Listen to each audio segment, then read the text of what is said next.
అమర్, బాగి వాళ్ళందరూ కూడా హాల్‌లో ఉంటే ప్రసాద్ అనే అతను వచ్చి ఉంటాడు. అప్పుడే యాదమ్మ మనోహర్‌ని పిలు అని చెప్పటంతో మనోహరి, పార్థు కూడా అక్కడికి వస్తారు. అమర్, ఇతనెవరు అని పార్థు ప్రశ్నిస్తూ ఉంటాడు. ప్రసాద్ అని నాకు తెలిసిన జ్యువెలరీ షాప్ అతను అని అమర్ అతన్ని పరిచయం చేస్తూ ఉంటాడు. మనోహరి, పెళ్ళికి జ్యువెలరీ కావాలి కదా, అతను కొన్ని డిజైన్స్ తీసుకొచ్చారు, నీకు నచ్చిన డిజైన్స్ సెలెక్ట్ చేసుకో అని బుక్కుని అమర్ మనోహరి చేతిలో పెడతాడు. మనోహరి అన్ని డిజైన్స్ని చూసి బుక్కు పక్కన పెట్టేస్తుంది. నాకు ఇవేవి వద్దు అమర్ అని చెప్పటంతో అమర్, బాగి, పార్థు అందరూ షాకింగ్గా వింటూ ఉంటారు. నీకు ఈ డిజైన్స్ నచ్చకపోతే వేరే డిజైన్స్ తెప్పిస్తాను మనోహరి అని అమర్ అంటాడు.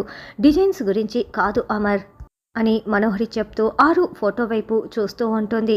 ఆరు చనిపోయే ముందు నాకు ఒక మాట చెప్పింది అని మనోహరి అంటే, ఏం చెప్పిందని అమర్ అంటాడు.